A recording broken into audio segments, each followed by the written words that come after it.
Welcome to the show. You are part of the Suicide Prevention Show. We are making suicide, especially teen suicide, a thing of the past.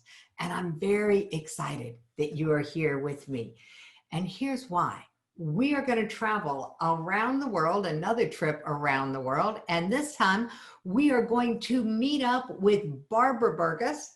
And we are going to be talking about what a spirit-driven life is like. Talk about being in the driver's seat. So now all we need is for a little tech magic to happen and for Barbara to be able to unmute and come on camera. So while they are doing, there she is. Hi there. Ah! So happy to see you. I'm so happy to be on the show, and thank you very much for inviting me. It's been wonderful so far. Oh, well, there you go. I'm delighted that, it's such a wonderful connecting place for me when I get to meet people like you and I get to say, oh, come and play, we're having a lot of fun over here. Come on over, and people react very strangely sometimes when I say, yeah, I'm the co-founder of the Teen Suicide Prevention Society and come over and play. We're having a lot of fun. And they're like, yeah. So, and you were like, yeah, that sounds like fun. I have a slightly different view on life, I think, so that's probably why. And that's exactly what we're going to be talking about, Barbara. We're going to be talking about your unique perspective on life. So the lovely thing about being able to start this interview with you is being able to just say, hey, everybody, you see those books behind Barbara? They're real. And they're just some of them. It's not the virtual library. It is the real tangible experience of your life. Yes, yeah. Yes, I'm a bit of a book addict. Somebody once asked how many of them I've read, and I've got about 3 of them poking out which are ones to read, and all the rest have been read at least once. At least once. I love it. So, Barbara, take us on a journey into your world, because we're coming into a time where we don't always take the time to get to know each other. So who are you and what are you up to? Okay, so I'm a coach and a hypnotherapist and a past life regression therapist, amongst other many things. Somebody once said that my hobby is collecting letters after my name. Love that. So yeah, I'm working on a few others at the moment, but yeah, I'm really interested in taking businesses into the spiritual realms, as it were. I think there's a need at the moment for more businesses to have a basis in spirituality, and I don't mean the normal holistic businesses that we see, but actually, your average business, your accountant and your bank, whatever. There is a methodology, and I'm a great reader of research papers. And so when I started thinking about this, and it came out of somebody's question to me at a training course I was facilitating, he said, well, I've got these Christian beliefs and I don't have a language to bring them into my business. And I thought, well, we're all being told to be authentic everywhere. And that means that people like that are leaving a large piece of themselves at home. So I thought, I wonder what the science has to say. And when I went down a very, very deep rabbit hole, because I realized there was an awful lot of research behind it. And it has been shown to be very successful. Okay, so now my brain just went, what? People were doing research on the impact that it has to bring your whole self, including your spirituality, religious practice, whatever it is that helps you be you, into your workplace. People were actually researching that and writing papers. Absolutely. Holy Toledo. Okay, so my first brain was, how do I get that gig? Because I love to read too. My second thought was, wow. So what did they find out? They found out that apart from employee engagement, the improvements in employee engagement, it actually increased profits in all the businesses that did it. Okay, so walk us through the journey that what the business looked like, what they did to bring it in, and then what it looked like afterwards. Because I'm going, I hear you, but I want to know I want to know what was the challenge that was showing up. What was the symptom of not having it in their business? The main symptom was that the employees, the turnover of employees was great. People Oh, weren't happy in their work. They didn't feel they had any meaning, any real deep purpose. And as such, they weren't actually giving their 100% of themselves in the work that they were doing. So therefore, the sales went down, marketing went down, everything went down. And when they started to bring in a vision that was based on people's needs and people's wants, and it's something that you keep saying, it's like, what is business? It's there to serve, it's there to make a difference. And most of these businesses were run, or as most businesses are, a business is there to make a profit. mm. Well, actually, if it's there to make a difference, what's the difference it's making? And when it's aligned with all the employees, they put 100%, 110% into what they do. Oh, So absolutely. Okay, yeah, so I'm starting to get this. So, what would be the process of bringing spirituality into a business? well, you start with a vision. What is it you're trying to achieve?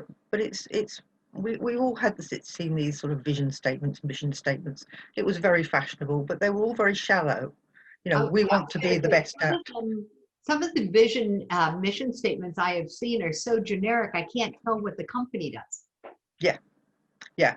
And when you start to look at them from a spiritual point of view, it's not we just want to be the best at, but we want to do it for a purpose. We have a meaning behind our business, and it can be anything from um, just the service. You know, we're providing a service to make people's lives better.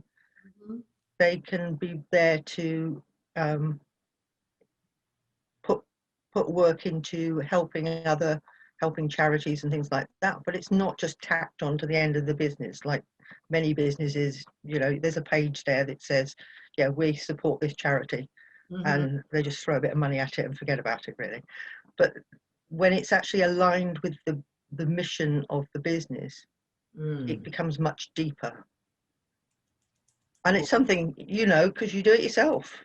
When Mhm. you're doing this is what you're doing. This is what you're achieving. And therefore, everything you do, you put much more energy into it. Yeah. You put your soul into it. And It, that's how it works. that's true. It's the difference between doing something on purpose, meaning it's on my purpose. And it wasn't possible though.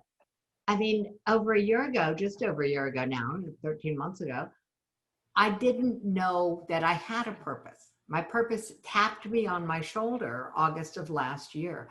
And prior to that, business was business. Yes, it was about making a difference and helping my clients have the breakthroughs, the transformations, the changes in their lives and in their businesses that were on their mind, in their bodies. You know, I'm like you, I've collected a lot of initials on certifications and things. So I've helped people with a lot of different areas, but it didn't have a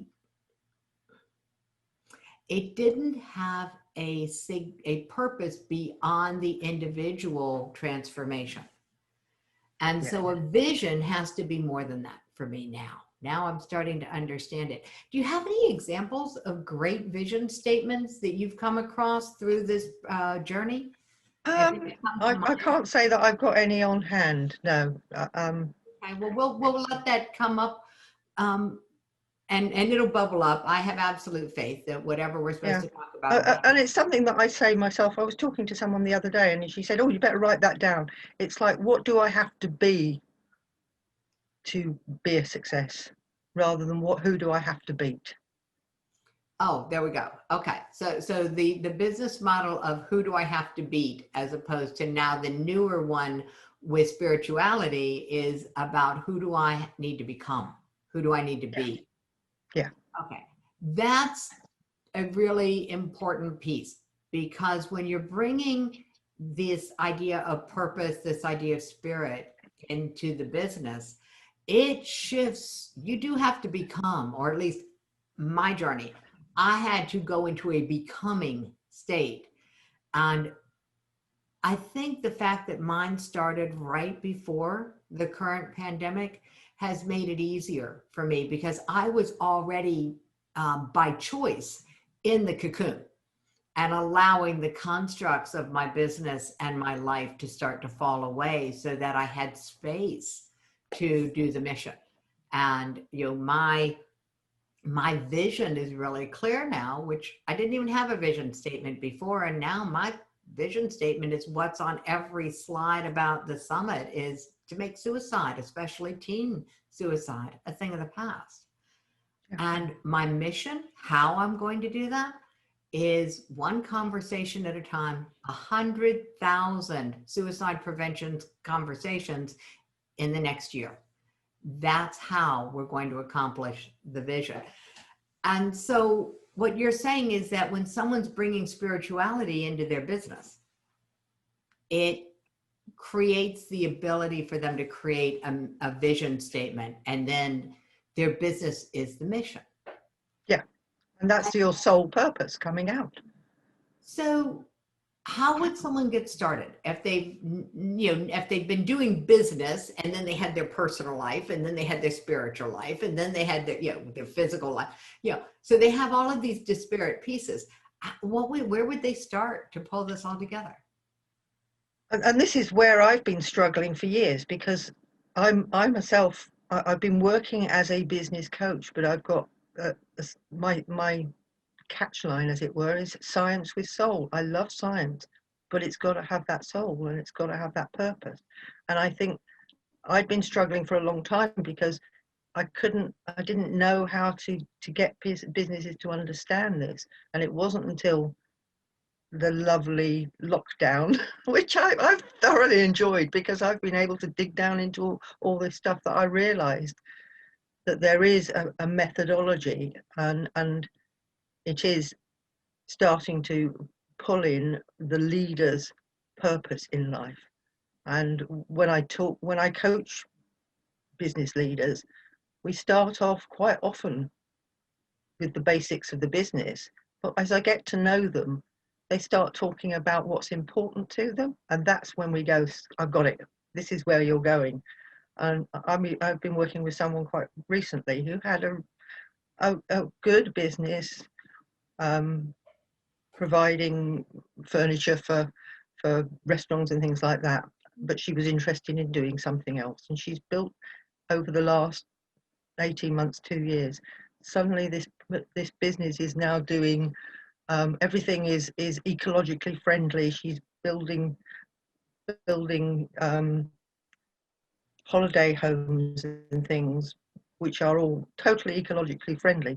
But the point is, on the back of that, she wants to build the same sort of easy, quick build places for poor and homeless people. Because she's saying, well, some of the profits going into that, because we can build these really quickly, but they are sturdy, they will last a lifetime. They're not like your mobile home type of thing. They're real solid homes, but they are pre-built. And suddenly this has turned her business around, and she's got a purpose to it. And the purpose is aligned entirely with what she believes, and from her own experience in life. Mm-hmm. That's lovely. All right. So she didn't have to stop doing what she was doing. No. It was simply about allowing. This is what it sounds like to me, because it sounds like she just had to go into allowing it to come into service of what was truly important to her. Yes.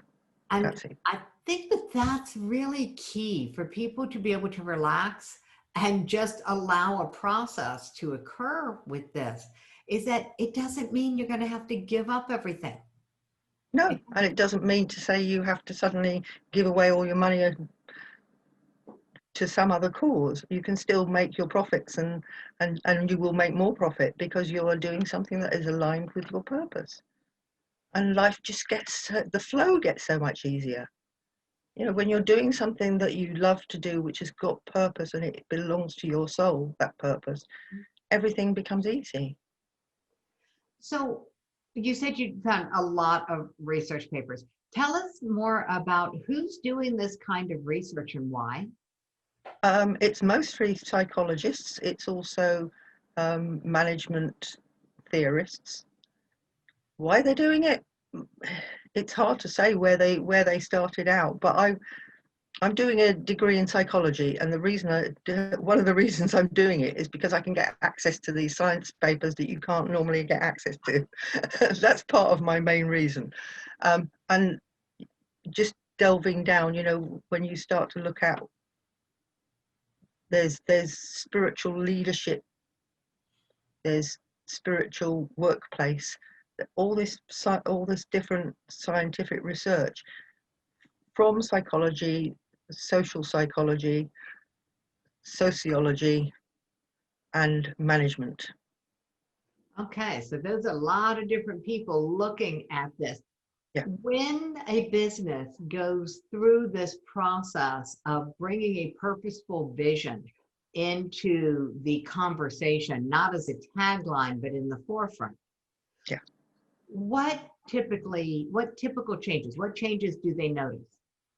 Well, the first thing they notice is people who are looking for work come to them because their own passions are aligned with the business, and they're actually getting the best people because those people are and especially we notice a lot in the younger people under 30s. They've got a spiritual belief and they want that to be important in their life, which is quite an interesting thing. They're actually putting it on their CVs these days. You know, I have a spiritual belief which informs my skills in customer service or this or that. Really? Yeah. Okay, so having come from a human resources background, that being one of my deep dives into certifications, Yeah. what you're saying flies in the face of what we were seeing a decade or 2 decades ago, where all personal data was stripped out and we went into the privacy is everything kind of mentality. And so you're saying that's shifted, which is, I've been out of that field for a while, so. It's I've seen it shifting quite a lot in the few years, in the last few years, yes, and it is the younger generation Okay. who are saying, you know, I don't, but it's the same people who are into the ecology, into saving the planet, into all the Black Lives Matter, all those sort of people. They're saying these things are important and I want them to be part of my work life. And I don't want to work for a company who doesn't care about those things too. So there we go. So now we're not just looking for a skill match. You know, do I have the skill to match with the problem that your business solves? We're actually looking at purpose match. Yeah. And people are digging into the companies they're applying to before they apply and say, that is the company I want to work for. Well, now that's a really interesting thing. Mm. That's really is creating a profession on purpose. Yes. And so I love that. So what else are they seeing from the company perspective when they shift into this vision forward culture? There we go. When they shift into a vision forward culture, what's the other impacts that they're seeing? The other thing is what we're seeing is a flatter structure in the company. So you don't need, you can put project teams together who will work independently and don't need this management standing over them all the time because they're all working in the same direction. They want this to achieve the result for the purpose of the company. So and you see it a lot now, is these project teams that are spread around the place, but they're working independently of anybody supervising them. So they take responsibility for themselves.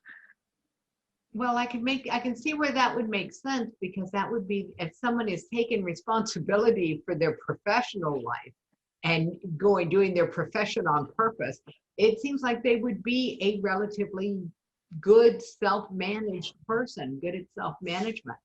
Um, wow. Okay. I'm trying to envision what would be possible if there was a team that was made up of people who were on purpose professionally. And so you didn't have to worry about employee engagement. You know, No, it's, that's really important. oh, it's huge. I mean, from a human resources point of view, it's huge. But from a consumer's point of view, um, it's a real interesting place for me because why wouldn't I want to know that the people involved in delivering whatever it is that I'm purchasing from the company are actually engaged, actually care? Yeah, and you will feel that result from them. You know, the customer service team will be working in a different way. You get that sense from them, and but also you'll work with that company. You'll go to a company that has the same purpose as you, Yeah, or has purposes that are aligned with your beliefs. so this is something that the internal culture used to be a very private thing in a company. And Mhm. so this is now taking it and making it a little more public, which is a really lovely thing. Um, all right, so when a company, and this is for anybody who's building a business, when you put your vision out in front and you start attracting the people who are really engaged in what you're doing, because they are in alignment with it. Alignment is becoming a really big word. And yeah, it was a not such a big word in my world because it applied only to cars a few years ago for me. So now that we've got this alignment concept of culture, what else? Let's see. People come, flatter structure, you need less management. You certainly would have fewer management challenges because there would be a sense of purpose. I mean, they Yeah, wouldn't all go away because we're human. We're still round objects hitting round objects, but yeah. I can see where there would be a decrease. So what else did they find? The management style becomes more agile. Things can change much more quickly, and you need it in this day and age. Things are changing quickly, but people will change quickly because they can see the benefits to what they're trying to achieve. So you get this agile management as well. So all these things change just simply because you're on purpose. It's like it's just it's just watching magic, and you can see it in all the research. It's like, well, you know, if everybody's working towards the same purpose, the customers are coming because that's aligned to them. Mhm. You don't need to stand over people. They'll come up with inspirational ideas because it's all on their purpose. They're trying to achieve something, so they're prepared. That's another part of it is they're prepared to develop themselves, but also develop the company. They want the company to succeed rather than, you know, I've got a job that pays me, and I'll go home and watch television for the rest of the day and forget about it. These people are coming in because they love the company, they love what they're trying to achieve, they feel valued themselves as people and employees. So it's all round solves just about every problem that any company ever has, Yeah, really. it really does feel like that would solve a lot of the challenges that a company has. But all right, so anything else on that topic? Because I got another direction that I've got a question about now. Um, I think that we've covered some of the most important points on that. Yeah, let's see. It solves like 90% of what businesses complain about as Yeah, far as their human capital, which is the only resource that truly makes a, I mean, it's not the only resource that makes a difference, but it is the one that makes the biggest impact the fastest. yeah, Um, yeah, absolutely. Because when you have that sense of purpose, you won't tolerate less quality in the parts and pieces of what you deliver. yeah, So it changes quality control. absolutely. And Quality I've seen control. it in a local company here, um, where all the employees have the opportunity to come up with new ideas and changes in ideas, and you'll see around the place there's signs and areas where they can give their ideas, but also it'll show whose ideas were taken up and what changes that made.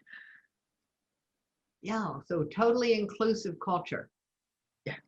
That's a huge shift for a lot of companies. The traditional hierarchical nature would be just like vanished in that kind of an environment. So that's really cool. Now I'm going to ask the hard question. All right, I'm a business owner. I've been a business owner. I've been in business a long time. I don't have a personal spiritual path. What do you do with someone like that? How do you help them come into this awareness? I think, I mean, when I'm coaching with business owners to achieve things, the conversation always comes round to this sort of stuff. At some point in time, they always come out with something that's important to them apart from their business. Hmm.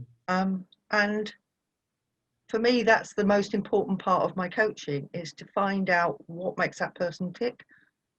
You know, very few people are in business just to have 15 cars and 4 yachts, really. Even though it might have seemed like a good idea at the time and they might have started out that way. Yeah. Yeah, Um, yeah.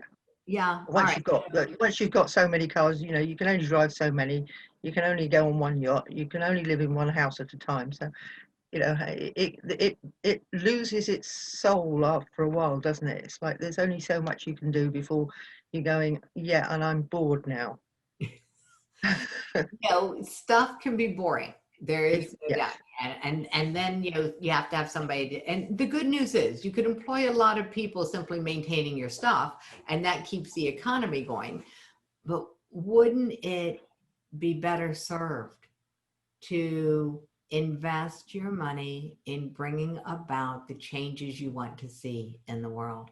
yeah, And I'm not sure how many people have paused and asked, what is the change I want to see in the world? And what is the change that I am about? Because those are sometimes two different things. yeah. But But the you love, see it with all these people, the billionaires, the multimillionaires, the Richard Bransons, and they get to a certain point and then they want to do something, mm-hmm. and yet they could have been doing that all along and still get to the point they're getting to. That it's a belief system that I am encouraging to take hold, that you don't have to wait. I call it, you don't have to postpone your philanthropy in order to be prosperous. Yeah. It is very much, the other way around, and it doesn't matter what spiritual teachings, all of the texts going back, for generations and eons even, I'll point to the exact same thing, that prosperity is an emotional state that you are participating in the moment that you have the belief that you have more than enough. And then Yes, you start to but share. and you can also start out believing that you have more than enough when you haven't got the Well, multi-millions. When you look back, I mean, that's what I'm saying. the philanthropy of the Victorian era was an early industrial. Um, we've got Cadbury's Village and Bourneville Village in this country, where they were religious families, Mm, and they built their industry on the fact that they wanted to care for their workers, but also bring them into that religious belief. So they built beautiful little villages for their workers to live in. okay. So it was part and parcel of how you went to work in the factory, but by working in their factories, you got a quality of life that was based on a spiritual belief. In their case, at that period of time, it was a religious belief, whereas today it doesn't have to be religious, because we are much freer to be just spiritual. And that's an important, or maybe it's not an important distinction anymore, but it actually, I think it is, because I think it is. between religion and spirituality is that there are religions who have an injunction to enroll other people in the religion. And spirituality, I'm not sure I've ever heard of a spiritual practice that was about enrolling other people into a belief system. You know, No, there's a definite difference between, I mean, you can be religious without being spiritual, but you can be spiritual without being religious. But you come across many people who follow the tenets of their religion, but they're not particularly spiritual as beings. Got it. Okay. So yeah, so there's a definite difference there. And so we'll stick with spirituality regardless of your religion. It is about having a vision that's based on what's important to you. I hesitate to use the word values because I've had so many value scales, you know, these different assessments, and they all felt flat to me. And I thought, well, there's just something wrong with me, that, you know, I don't seem to have a value driven life. And now it is becoming a little clearer. Thank you. This conversation is helping. The difference between spirituality and values. Let's play there for a minute. Okay. So yeah, I suppose your values can come out of your spirituality, but you can also have values that have got nothing to do with spirituality, and people with very strong values that are not spiritual in any way, shape, or form. So I don't think they're necessarily the same thing or have to be in the same area. Spirituality is more about purpose, isn't it? It's about that deep purpose. Yeah, I think it is. And I think maybe values inform how you go about your purpose, but they don't define the purpose itself. Yeah. And so if purpose comes out of spirituality, then I think that it's going to be fair for me to say that my purpose came out of my pain. And so if my purpose came out of my pain, then I have to accept that spirituality is not about, you know, the always being happy. Well, yeah, I mean, this is one thing that I've come to the spirituality, doing past life regressions and life between life regressions and things like that. Just to understand that a lot of the pain that we suffer on this plane is about the learning that we get from it. Okay. And we've planned these things. This is what got me more than anything. Is, you know, we think something that you keep saying, without our permission, and actually we came here to do this. We planned this. So, you know, when people say, oh, I didn't sign up for this, I just turn around and say, well, actually, I think you did. Okay, so we got to get the definition of which I are we talking about here. Yeah. Because on a spiritual level, the argument is that we chose all of this. We chose to come into a place of contrast with these particular challenges, with these particular other people, beings. Yeah, and so there's that belief system. And then there is the human experience, which is that, hey, if I had had a choice, I don't think I'd have chosen this. Yeah. And so recognizing that we're talking two very different perspectives. But those perspectives can meld quite easily, because whenever anything bad happens to me, yes, I experience it. And I think that's what we're here to do. We experience it. We experience the sadness, the anger, the grief, all those things. But then we can step back and say, yes, but what did I learn from that? What can I do with that learning? What can I now achieve in the world? So what changes can I make? So it's about assigning purpose to the fact that this has a purpose in my life. Yeah.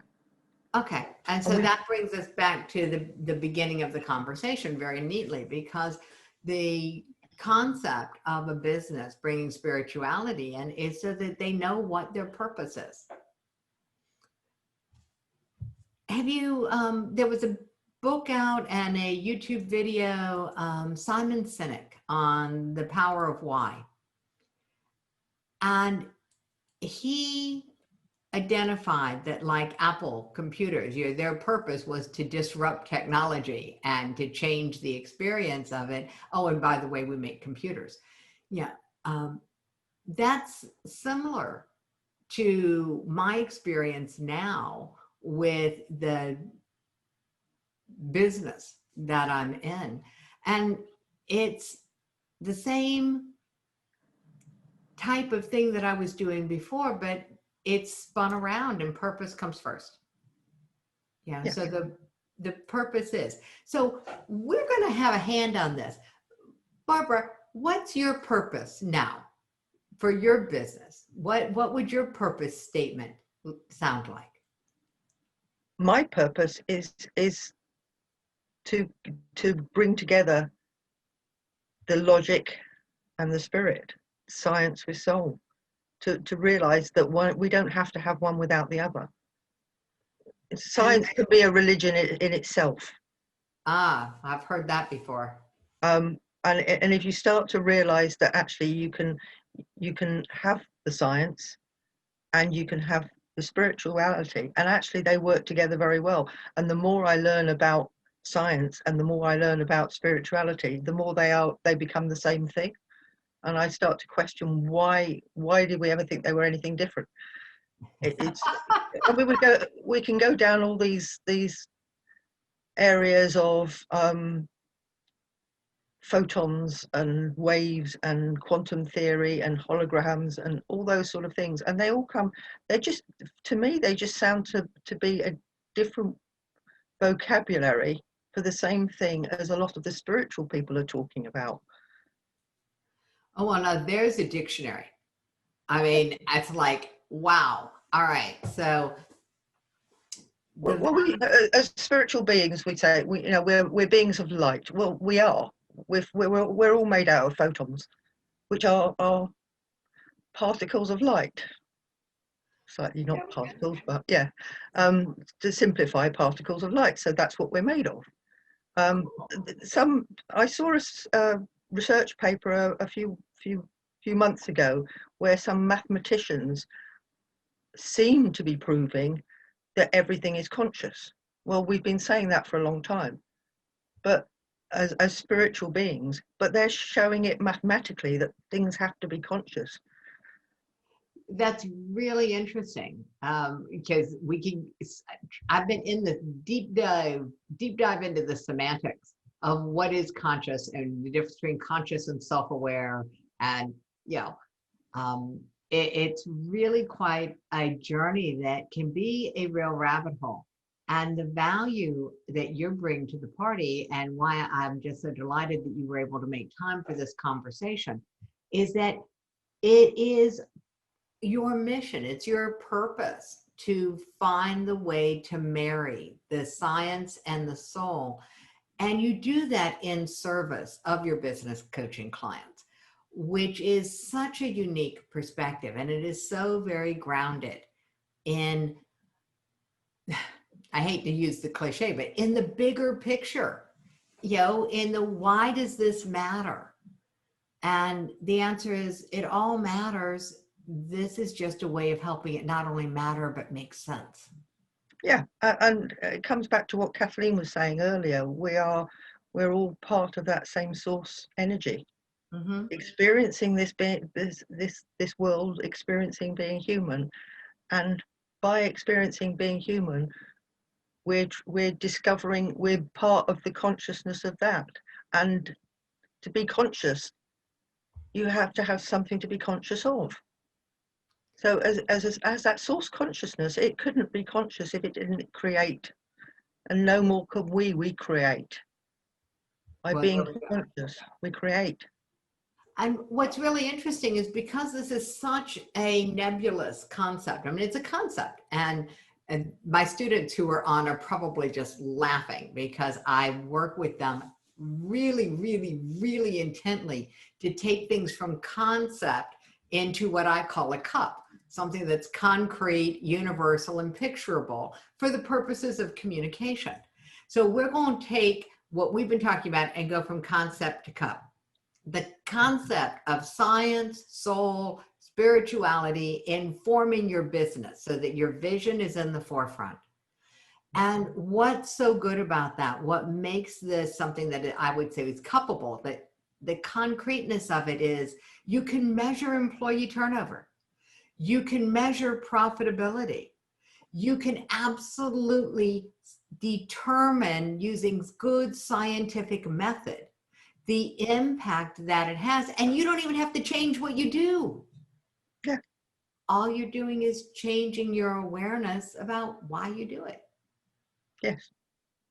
I like that. That's Amazing, isn't it? It absolutely, absolutely is. All right. So we know that we have a link that we're putting into the show notes and into the chat because it is an amazing gift that you have given. And so everybody listening, even to the recording, this is a 30-minute self-hypnosis recording. And it is specifically around self-esteem, which I think is a key component in being able to connect with your purpose, being able to give yourself permission to have a vision. If you have a higher level of esteem for yourself, it's easier to give yourself permission to develop both of those things. So that's a wonderful gift, Barbara. Thank you so much for that. My pleasure. I'm hoping that a lot of people will be helped by it. It's not only full of hypnosis, but also my bits of technology that I love to put in these things, because I play around with the sound system and things, and I use binaural beats and all sorts of subliminal messaging. So I have sons who are really good at sound stuff, and they've taught me how to do all this stuff, and it's great fun. But it is all, again, based in science.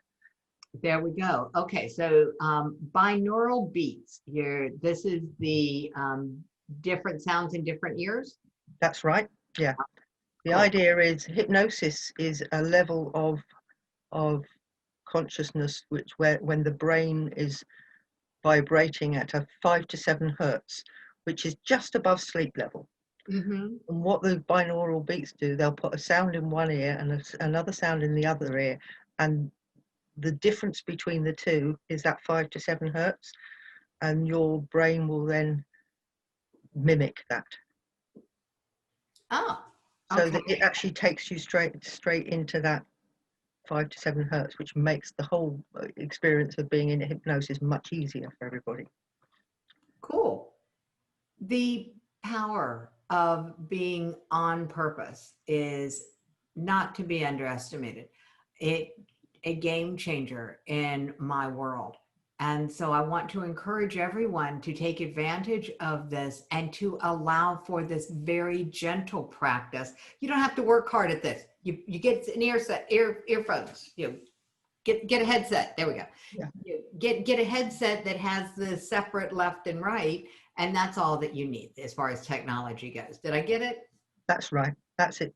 Exactly it. And then you can just chill out for half an hour, and you'll feel so much better from it.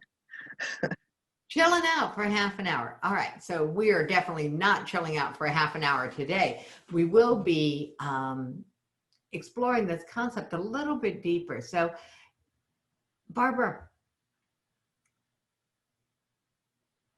what would you say to someone who was thinking about adding this spirituality vision piece into their business coaching? Because I have a lot of business coaches and consultants in my sphere.